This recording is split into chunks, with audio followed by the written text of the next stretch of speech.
जेलमधून बाहेर काढलं प्रमुख नेत्यांना. आणि मग त्यांनी काय केलं, त्यांनी इंग्रजांसमोर एक ऑफर ठेवली की तुम्ही आम्हाला स्वातंत्र्य द्या, आम्ही तुम्हाला पूर्णपणे सपोर्ट करतो, आपण दोघं मिळून लढू. भारत आणि ब्रिटन दोघं मिळून लढतील आणि यांना आपल्या सीमेमध्ये घुसू देणार नाही. आणि चर्चिलला सुद्धा हाच धाक होता की हे आता कलकत्ता जिंकून घेतील कोण, जपान, आणि त्यानंतर इकडून वायव्येकडून जर हे आले तर आपल्याला रोखणं मुश्किल होईल आणि आपली एक सर्वात जास्त पैसा कमवून देणारी जी वसाहत आहे ती आपल्या हातून चालली जाईल. त्याचबरोबर भारताला स्वातंत्र्य द्या किंवा भारताचा सपोर्ट मिळवा यासाठी जो इंग्लंडचा पंतप्रधान होता विन्स्टन चर्चिल, तर याच्यावर अमेरिकेचे पंतप्रधान रूझवेल्ट, त्याचबरोबर चीनचे अध्यक्ष, त्याचबरोबर इतर जे काही देश होते जे एकत्र मिळून लढत होते त्यांचा चर्चिलवर दबाव होता. त्याचबरोबर इंग्लंडमधील जो मजूर पक्ष होता त्याचा सुद्धा चर्चिलवर दबाव होता. आणि मग या दबावामुळे चर्चिलने काय केलं, चर्चिल तर भारत विरोधी होता पहिल्यापासून आणि तो हुजूर पक्षाचा होता. तर त्याला माहित होतं की आता भारताला युद्धामध्ये सामावून घेण्यासाठी किंवा भारतीयांचा सपोर्ट घेण्याशिवाय आता आपल्याकडे कोणता पर्याय राहिलेला नाही.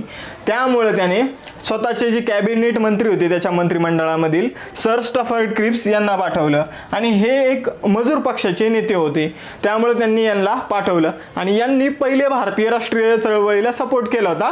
त्यामुळं भारतीय लोकांचे हे आवडते होते थोडक्यात, किंवा भारतीय लोकांना हे कसे आपलेसे वाटले, कारण आपल्याला जे सपोर्ट करतात ते आपल्याला कसं वाटतं, आपलेसे वाटतं. तर मग चर्चिलने एक प्रस्ताव घेऊन किंवा एक मसुदा घेऊन भारतीय नेत्यांसोबत चर्चा करण्यासाठी या क्रिप्स यांना पाठवलं. मी तुम्हाला सुरुवातीला सांगितलं की कॅबिनेट मंत्री होते, मजूर पक्षाचे एक व्यक्ती होते, त्यानंतर भारताच्या राष्ट्रीय चळवळीला यांनी सुरुवातीपासून काय दिलं होतं, पाठिंबा दिला होता. मग जे क्रिप्स आहे ते 22 मार्च 1942ला भारतात आले. त्यांनी 23 मार्च 1942ला हा जो प्रस्ताव आहे तो कोणाला दाखवला, भारतामधील गव्हर्नर जनरलला दाखवला. त्यानंतर 25 मार्चला हा जो प्रस्ताव आहे हा भारतीय नेत्यांसमोर ठेवण्यात आला आणि 29 मार्चला हा जो प्रस्ताव आहे तो संपूर्ण भारतीय जनतेसमोर ठेवण्यात आला. तर मित्रांनो, अशा प्रकारे आपण जी छोडो भारत आंदोलनाची पार्श्वभूमी आहे तिचा अभ्यास करत आहोत. यानंतर आपल्याला क्रिप्सच्या ज्या शिफारसी होत्या किंवा तरतुदी होत्या क्रिप्स प्रस्तावामधील, क्रिप्स योजनेमधील, तर तिचा आता आपल्याला अभ्यास करायचा आहे. तर मित्रांनो, आपण यापूर्वी क्रिप्स मिशन कशा प्रकारे भारतात आले आणि जे सर स्टफर्ड क्रिप्स आहे यांच्याविषयी व्यवस्थितपणे जाणून घेतलं होतं. आता आपल्याला क्रिप्स मिशनच्या तरतुदींचा अभ्यास करायचा आहे. तर क्रिप्स मिशनच्या ज्या तरतुदी होत्या त्यांचा व्यवस्थितपणे आपल्याला अभ्यास करायचा आहे, कारण यावर परीक्षेमध्ये जे सेंटेन्स आहे, वाक्य आहे किंवा विधान आहे त्याच्या फॉर्ममध्ये प्रश्न विचारले जातात. त्यामुळे आपल्याला ते लक्षात ठेवणं अतिशय गरजेचं आहे. तर क्रिप्स मिशन मधील पहिली तरतूद जी होती, आपण हे बघितलं होतं बघा मागच्या लेक्चरमध्ये, इथून बघितलं होतं की युद्धाचा जो दबाव आहे तो चर्चिलवर आला आणि चर्चिलवर त्याचबरोबर अमेरिकेचा आणि चीनचा सुद्धा दबाव होता आणि मग त्यामुळे त्यांनी क्रिप्सला भारतात पाठवलं भारताचं सहकार्य मिळवण्यासाठी. भारत तर युद्धामध्ये ऑलरेडी उतरलेला होता, परंतु भारताचे नेते युद्धाला विरोध करत होते वैयक्तिक सत्याग्रहाद्वारे, हे आपण बघितलं होतं. आणि मग या परिस्थितीमध्ये भारतीयांचा जर आपल्याला सपोर्ट भेटला तर भारतीय सैनिक जोशाने लढतील असं इंग्रजांना वाटत होतं. त्यामुळे त्यांनी क्रिप्स मिशनला भारतात पाठवलं होतं. आणि आपण क्रिप्स विषयी जाणून घेतलं होतं की ते कॅबिनेट मंत्री होते, मजूर पक्षाचे एक सदस्य होते, त्याचबरोबर भारताच्या राष्ट्रीय चळवळीला त्यांचा सुरुवातीपासून पाठिंबा होता, म्हणून भारताच्या लोकांना ते जवळशे वाटत होते म्हणून त्यांना पाठवण्यात आलं होतं. तर यामधील जी पहिली तरतूद होती या क्रिप्स मिशनची ती अशी होती की वसाहतीच्या स्वातंत्र्याच्या आधारावर संघराज्य निर्माण केलं जाईल. नीट लक्षात द्या, युद्ध झाल्यानंतर वसाहतीच्या स्वातंत्र्याच्या अंतर्गत एक संघराज्य निर्माण केले जाईल. म्हणजे संघराज्य तर निर्माण केलं जाणार होतं, मात्र भारताला पूर्ण स्वातंत्र्य न देता वसाहतीचं स्वातंत्र्य जे आहे ते देण्यात येणार होतं. तर ही गोष्ट लक्षात ठेवायची.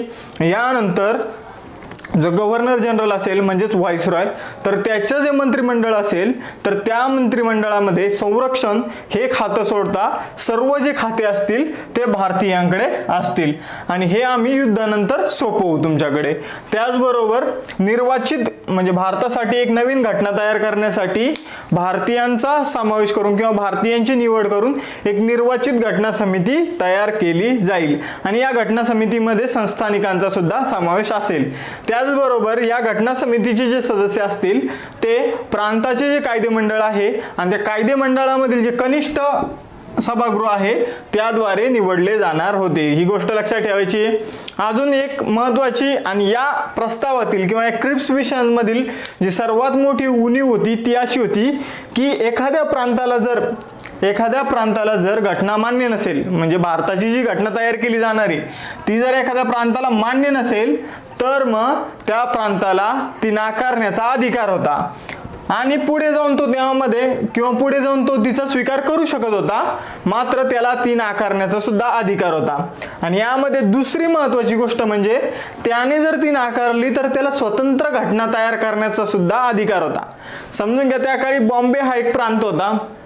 भारताच्या संघ राज्याची जी घटना तयार केली जाणार आहे ती बॉम्बे प्रांताला मान्य नव्हती। मग बॉम्बे प्रांत काय करू शकत होता, तिला नाकारू शकत होता किंवा नंतर तिच्यामध्ये सामील होऊ शकत होता त्या घटना समितीमध्ये, किंवा स्वतःसाठी एक नवीन घटना समिती तयार करू शकत होता।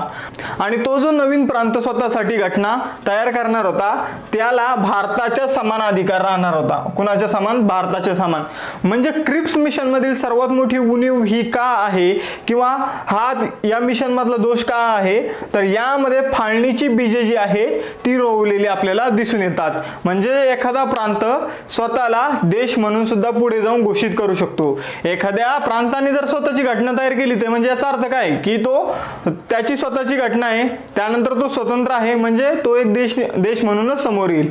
तर त्यामुळे यामध्ये फाळणीची बीजे असल्यामुळे काय झालं की ही जी योजना होती ही काँग्रेसने अमान्य केली। त्याचबरोबर यामधील पुढील तरतुदी काय होत्या, वांशिक आणि धार्मिक अल्पसंख्याकांचे जे रक्षण आहे ते करण्याची तरतूद यामध्ये होती। त्याचबरोबर भारताला आता इंग्लंडचं ज्या देशांवर राज्य होतं किंवा इंग्लंडचे जे देश वसाहती होत्या त्या देशांचं मिळून एक काय आहे, त्या देशांचा मिळून एक गट आहे, त्याला राष्ट्रकुल गट म्हटलं जातं।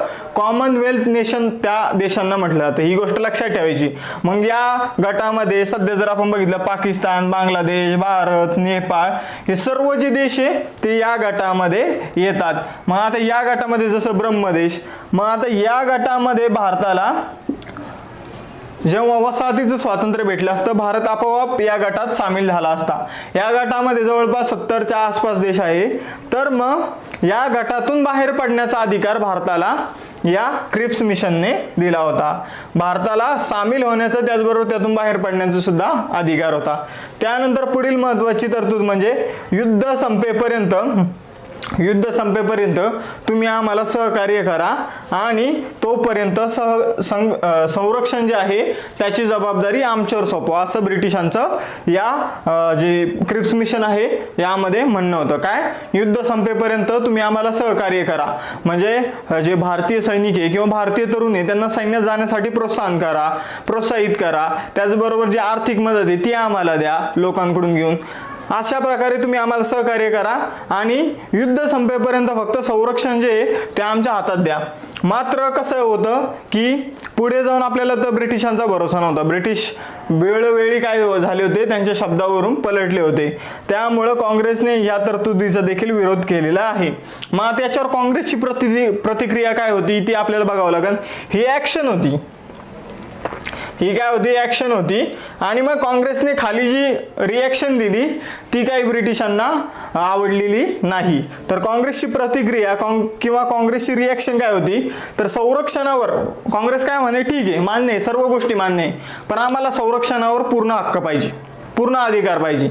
त्यानंतर दुसरी गोष्ट अशी होती की गव्हर्नर जनरल हा नामधारी प्रमुख असला पाहिजे, तो प्रत्यक्षात प्रमुख नसला पाहिजे, त्याला भारतीय मंत्रिमंडळाच्या सल्ल्याने त्याने वागलं पाहिजे। ही दुसरी तरतूद होती काँग्रेसच्या म्हणण्यानुसार। त्यानंतर काँग्रेस पुढे काय म्हणली की व्हाईसरॉयचा जो नकार अधिकारी, म्हणजे समजून घ्या भारतीय मंत्रिमंडळाने जर एखादा निर्णय घेतला तर त्याला नकार देण्याचा जो अधिकार आहे तो त्या काळी व्हाईसरॉयला होता। मग ही तरतूद काँग्रेसला काही आवडली नव्हती, ही गोष्ट लक्षात घ्या। त्यानंतर युद्धानंतर ब्रिटिश आपल्याला काय देणार होते, वसाहतीचं स्वातंत्र्य देणार होते। पण काँग्रेसची आता जी प्रमुख मागणी होती ती वसाहतीच्या स्वातंत्र्याची होती का, मी तुम्हाला वेळोवेळी सांगितलेले ती मागणी 1929लाच डुबलेली होती। आणि आता भारताची जी मागणी होती ती काय होती, संपूर्ण स्वातंत्र्य। काय होती, संपूर्ण स्वातंत्र्य। त्यानंतर संघराज्यात सामील न होण्याचा जो अधिकार आहे ही एक महत्वाची गोष्ट होती। यामुळं बरेचसे देश भारतामध्ये निर्माण झाले असते, भारतामध्ये बाल्कनायझेशनची स्थिती निर्माण झाली असती।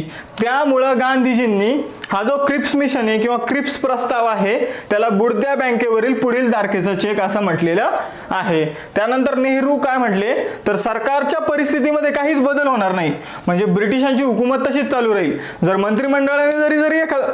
मंत्रिमंडळाने एखादा पॉझिटिव्ह निर्णय घेतला तर जो व्हाईसरॉयला नकार अधिकार आहे त्याद्वारे व्हाईसरॉय काय करेल, त्याला त्यांचा जो निर्णय असेल त्याला डावलण्याचा प्रयत्न करेल।